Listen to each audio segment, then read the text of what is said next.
Hey, Shalom, Shalom. First and foremost, we give all praises and all honor and glory to Yahweh, Bahashem, Yahweh Shai, Bahashem, Rekakadash. Double honors be to the apostles and elder bishops of Great Millstone. Peace and salutation to the elders and Akim of GMS, and men that are like him, that is pushes word of truth and sincerity. Shalom, total elect. I'm going to a quick lesson here all through the spirit and power of Yahweh Bashem Shah, of course. And this is going to be simply a title or roundabout, what should your focus be on in the end times? All right. I was just, flowing through the spirit, just thinking about future lessons, or and I thought to myself, why don't I just cut on the camera and float, and flow through the spirit, so to speak, man. Because as you know, especially the traditions of the prophets of old and of now through the apostles, elder bishops of GMS, we focus on prophecy primarily. All right, because guess what? The times we're in right now, things are jumping off the pages as far as prophecy is concerned. Now, of course, we got lessons, or we got sit downs to where we go into the history, Northern Southern Kingdom, the split, various captivities we were in, just to go to keep that balance. But for the majority of the part, majority of our load is focused on prophecy. All right, let's get Revelation 19:10. Might as well get it just to break the ice. All right, and I was using Chat GPT, which I think through the spirit I'm gonna start using a lot more. Just asking questions and see what they come up with, and focus lessons on that. All right, and obviously I did have a question for Chat GPT. It's a decent tool. I like that. Elder Apostle Tahar goes into that a lot, and brothers are starting to pick that up. Just like when the BLB was coming about some years ago. So I got Revelation 19 verse 10, and I fell at his feet to worship him, and he said unto me, See thou do it not. I am thy fellow servant, and of thy brethren that have the testimony of Yahweh Shai. It says, worship the Most High, for the testimony of Yahweh Shai is the spirit of prophecy. All right, so the spirit of prophecy is what Yahweh Shai is all about. Because guess what? Yahweh Shai is extremely involved in prophecy. All right, he wrote the damn book, so to speak. You know what I mean? But he's about to return. He's about to return here on earth and about to wreak havoc and obtain his elect. Lord's will, I'm a part of that number. That's prophecy. But things are jumping off, especially in the year 2026, where you got the sellouts, the apostates. You got people that sell out for what? For vainglory, for money, for monetary gain, for clout, for fame, for stuff that has nothing to do with Yahweh Bashem Shai and what he got going on. All right, selling off for stuff that's cankered and moth eaten. Let's get that in James. All right, and we're gonna get back to it, but like I said, cut the camera on and see where it goes through the spirit. All right, and I believe that's Elder Apostle Ramlab that says that. And he goes into that. These brothers, they got a lot of one hit, not one hit wonders. They got some legendary quotes, so to speak. That keeps us motivated. Of course, there's always the spirit of Yahweh Bashem Shai, but you got men on earth that keeps us wanting to move, especially first and foremost is ourself to be self-motivated, to want and to need to do this work. So you have to self-motivate yourself, and sometimes you got your brother to the left or right of you to say, man, pick your shit up, man, let's go, let's get busy, B. You know what I mean? So the brotherhood is extremely important. I don't want to veer off topic, but like I said, this is like a flow-through spirit, but like I said, our main focus is to focus on prophecy. Because you can't call yourself a prophet unless you prophesy. Let me get that. I believe it's in James.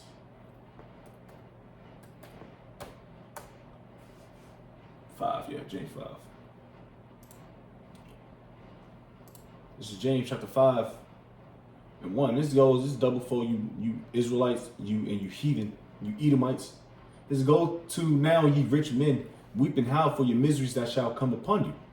This is future prophecy as well. All right, because your misery is about to come upon you. All right, you ball playing niggas, you acting niggas, you football playing niggas, you random regular dope selling niggas. Your riches are corrupted. And how do you receive your riches?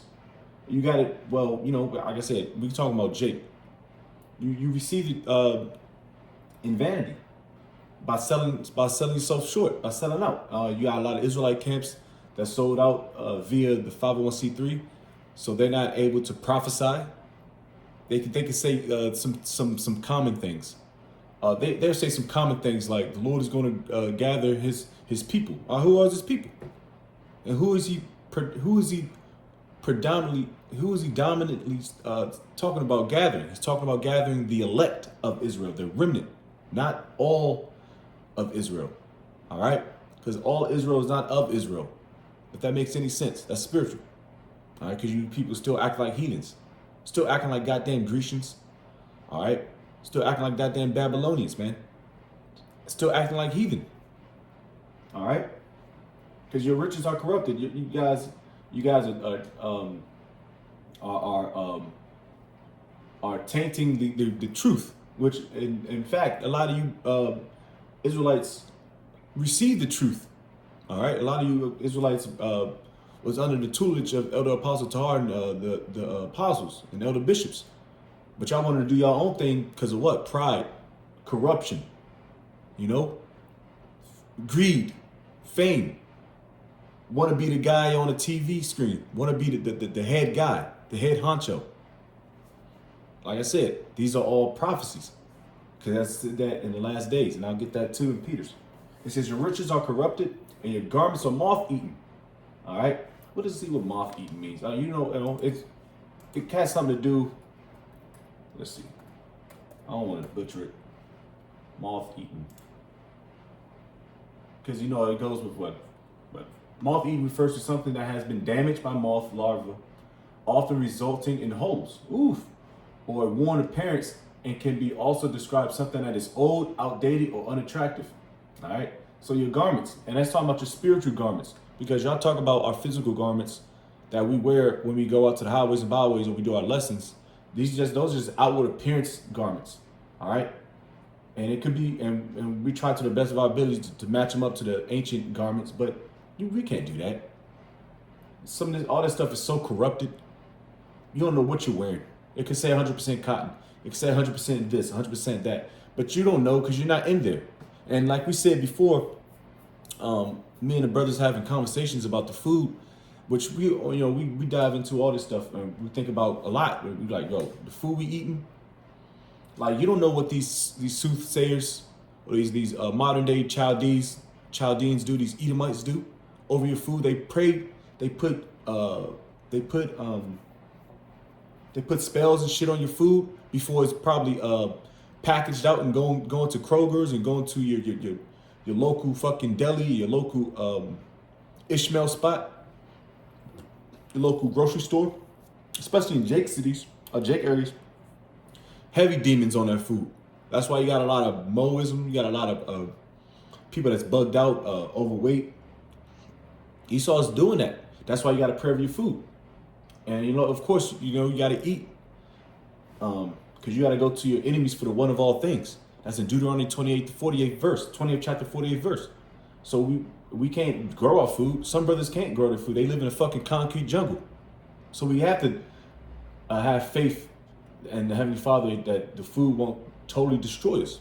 All right? Because this food is constantly destroying us. It's decaying our minds, our brain, our body, all right? Our mental, but it can't break us spiritually because Yahweh Shema Shai got us in that aspect. And of course, he's the only reason why we're still alive. All right? So it's moth-eaten, man.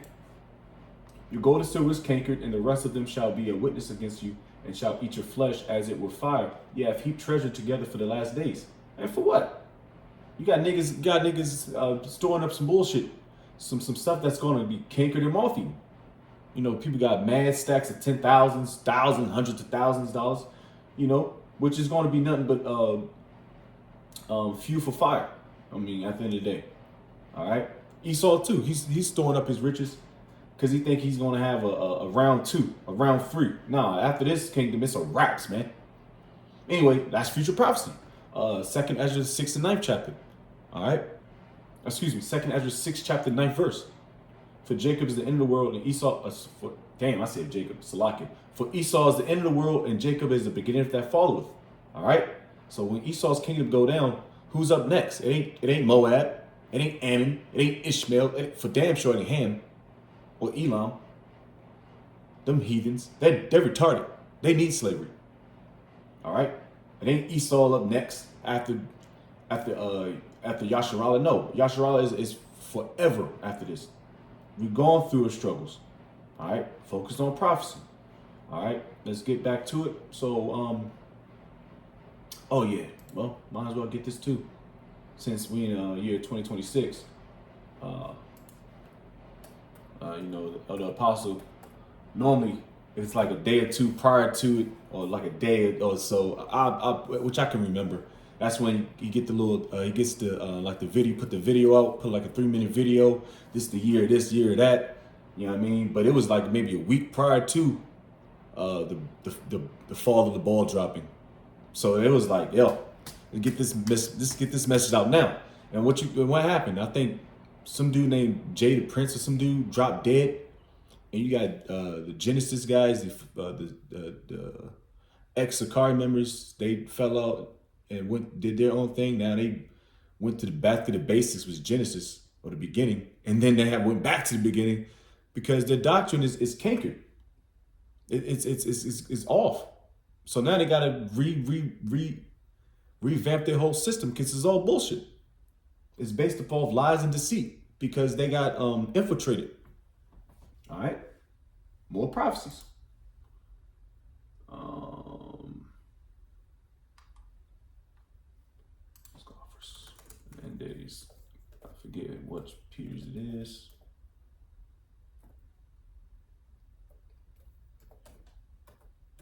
Bear with me. There we go. 2 Peter 3:3 here. Okay. It's 2 Peter chapter 3 and verse 3. It says, knowing the first that there shall come in the last days. Are we not in the last days? Clearly we're in the last days of this kingdom, of this age, of this eon. All right. In the last days, scoffers walking after their own lusts, and these scoffers are walking their own lusts because they get off by trying to get one over on the prophets, the true prophets. All right, I haven't seen Vocab Malone in a while. He must have failed his mission. He failed his mission completely. They're like, all right, man, you gotta come up out of here, man. Yeah.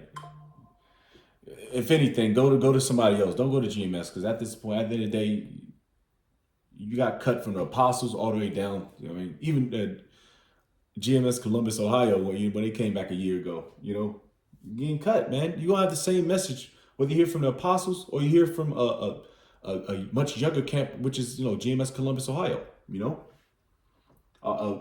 Pretty much a revamped version with the brothers we have now. Our head brother being Elder Paloya, first in command. Taz being second command. And it falls down myself third. I mean, not that third, but being a foot soldier, and you call him. And us 4 brothers, and Lord's will, we established something down there with a couple brothers out of Dayton. They've been coming out for the past couple of weeks. Lord's will to continue to endure. Shout out to those brothers. Yabba shout out to them brothers. So all you brothers, man, are insincere, man. Lord's will, man. We make it up out of this bullshit.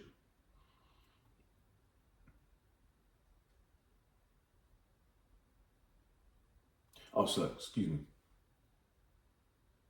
Let's get back to it. It's like it. I know it's one of them days, man. But anyways, I asked ChatGPT. I said, should your mind be focused on prophecy? All right. Of course, prophecy say to prophesy means to say before. Prophesy to say before. All right. It says, whether your mind should be focused on prophecy depends on why you're engaging with it and how it affects your life. Now, everybody can't be a prophet, all right? Everybody can't be a prophet. You have to be ordained to be a prophet, all right? Get a quick precept. Matter of fact, let me get one.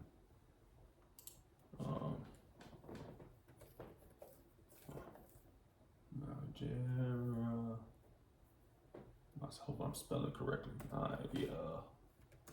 One. Oop, I got it right here. I got a quick joint. You know what I mean?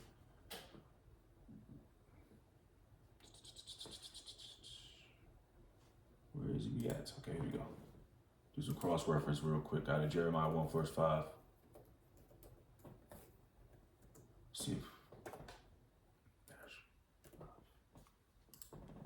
Jeremiah 1 verse 5, excuse me. It says, before I formed you in the womb, I knew you, and before you were born, I consecrated you. This is not the KJV version. I'll get that in a second. I just want to get ones that are similar to this precept. All right, it tells you that we were preordained to be prophets before we were even not thought of, so to speak, but before we were even in existence on physically on the earth. We were already preordained. All right. Everybody had a job to do, whether you're a false prophet, a man of the Lord, a 2/3, a wicked nigga, someone that's been wicked all their life until the Lord brought you in this fold at the 11th hour. Or of course you've been wicked for 20 years and just going crazy. And then the Lord called you in this fold, and then you've been an outstanding man of the Lord. Because we all all different walks of the earth. All right. Everybody has his story. All right. This is why it's going to be such a beautiful,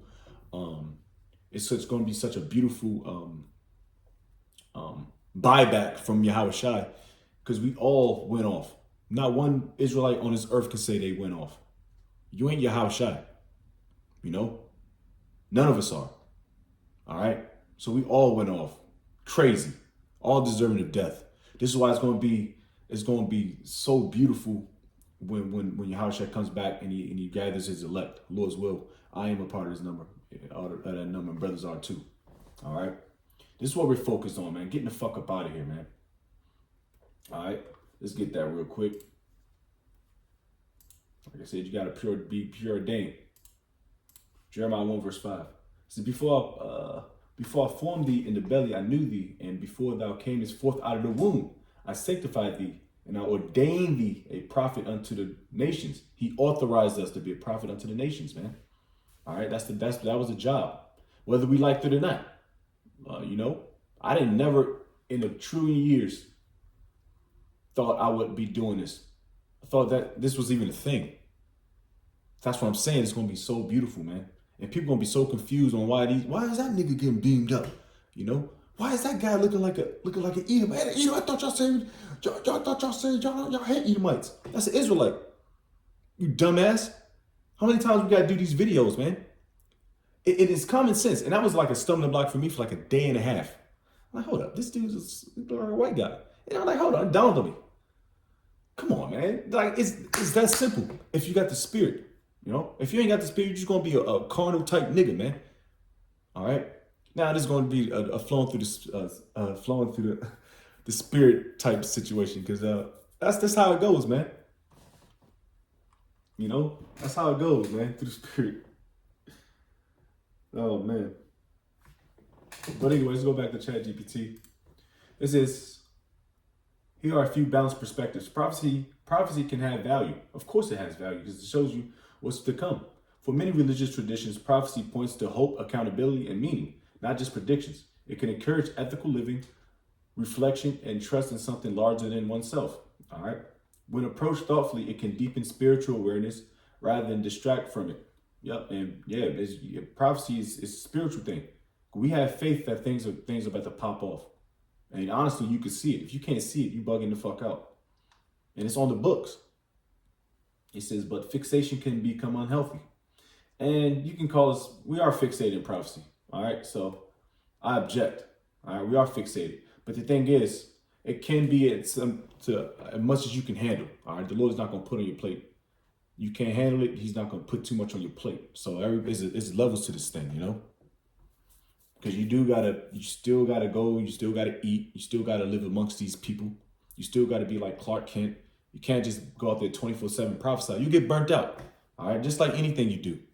Drinking, working, over exercising, overeating, you get burnt out. All right. So there is a balance. A false balance is an abomination to the Heavenly Father. All right. So that was all things you want to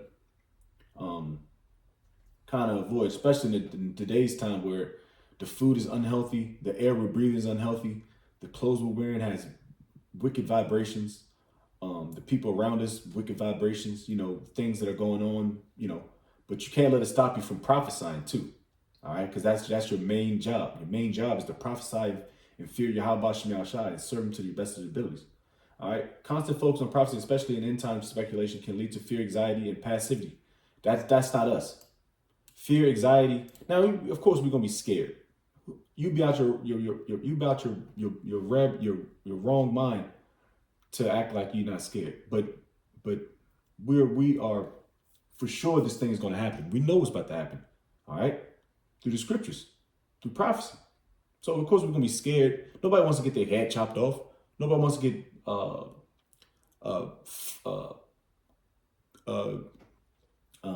get a $1.50 or get your limbs chopped off while you're still alive, get vinegar thrown on you. Yahweh Shai didn't want that either.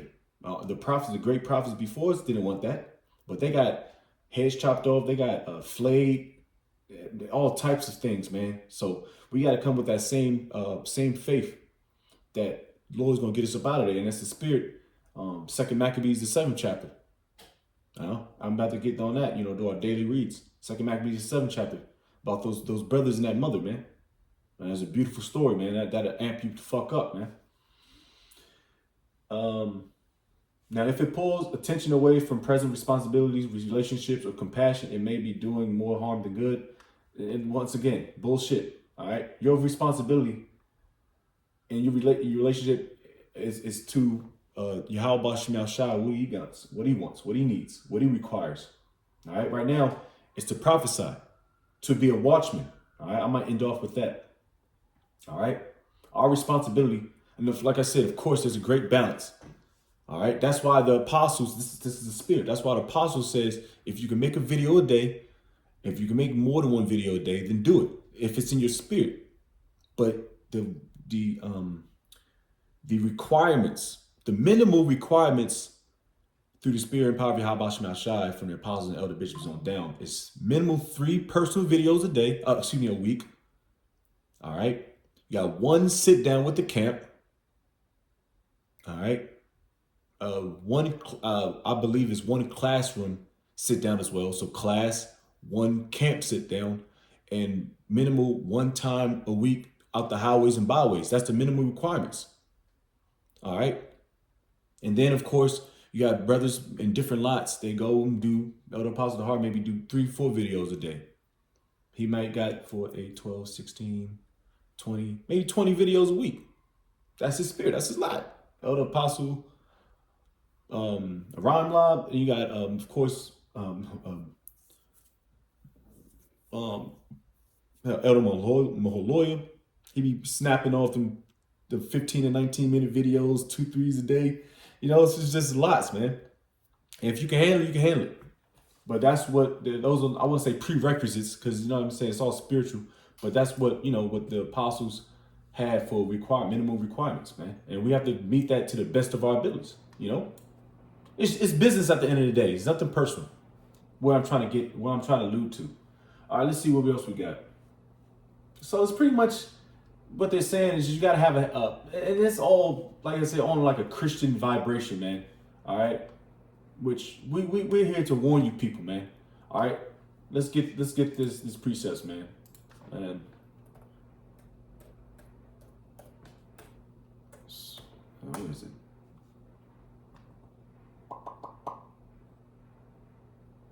Is it what, Joel? Nahum,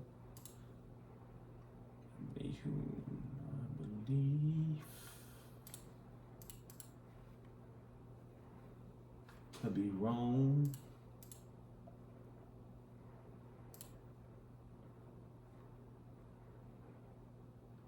Salakia.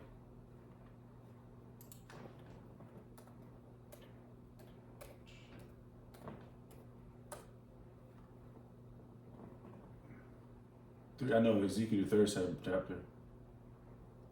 Yeah, let's just go to Ezekiel. I'm trying to, I forget where else is at. Unless I spelled it wrong. Salakia.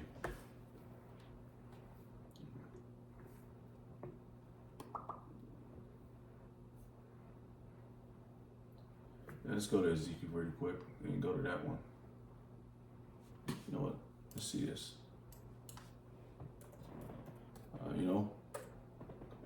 Hey, the Jake is tired, bro. Forgetting things. It's all a part of the game, man. That's how you show we at the end times, man. All right. At the end times. Yeah, it's there. It's Habakkuk. I'm bugging. We're pouncing at the door of the end times of Esau, Edom's kingdom, man, and return of Yahushua, man. All right, so that's what we're focused on, man. The Habakkuk 2:1. I was standing upon my watch and set me upon the tower. That's a high place. All right, overwatching the lower grounds, the lower ends, to see afar. All right, to prophesy, and will watch to see what he will say unto me, and what I shall answer when I'm reproved. And the Lord Yahweh answered me and said, write the vision and make it plain upon tables. That's why you got scribes, That's why we got the scriptures, that he may run that readeth it. For the vision is yet for an appointed time. What's the appointed time? The end times, or the time that I was appointed for, the times I was allotted for. Like you got 70 AD, the time when we went down, when the southern tribes went into Babylon, Babylonian captivity. The time of Daniel. All right, then you got the Persians and Medes. Then you got the Greeks, the Rome, then the fall of Rome. Then, of course, the fall, the Dark Ages. And then the uprising in the time of Renaissance, Edomites coming out from caves, getting back order through authorization through Yahweh Shem Shai. That's the prophecy. That was an appointed time for them to come back. Rome 2.0, Babylon the Great, America. Those are all appointed times. The end times, which is right now. Revelation 13, verse 16. Those are all appointed times. But at the end it shall speak, and it's going to speak and not lie. Yahweh Shem Shai is not a liar. Everything he said he's going to do, he's going to do. All right? As Isaiah the 55th chapter. Though it tarry, wait for it, because it will surely come, it will not tarry. So like I said, it's going to happen, whether you like it or not. Whether you think going back to Christianity, getting baptized in some dirty ass mercury water is going to save you from destruction? Hell no. This is why we try to do our best of our abilities to continue to stay on the straight gate, to keep fearing Yahweh Shem Shai. Because like I said, we fell short, man. I can say for myself, man. The things Jake been doing in the world, man. Hell, even in the truth, man. We're not perfect. This is why we need Yahweh Shai. We need this. We need destruction of Esau, Edom. This is why we continue to prophesy, and that's our main focus. Is to continue to be circumspect, to look afar out, to be watchmen, to look up in the sky to see vision, to see signs, man. Signs. And a lot of people should be grateful. All right, but we know in the end times there's gonna be a lot of scoffers and mockers, but the Lord's gonna get the last laugh. All right, Proverbs the 1st chapter, 22nd verse on down. A lot of you motherfuckers are gonna get fucked up for disrespecting the Lord's prophets. The ones he set up to be ordained to kick this word with truth and sincerity. Start with our apostle, elder bishops of GMS, and men before them that taught them. All right. So with that, it was just a quick flow through the spirit, giving all praises, all honor, glory to Yahweh, Bahashem, Yahweh Shai, Bahashem, Kakadash. Double honors be to the apostles and elder bishops of Great Millstone. Peace and salutation to the elders and Akim of GMS, and men that are like him, that is pushing the word of truth and sincerity. And shalom, to the Baba Ball, shalom, Lord's word we endure.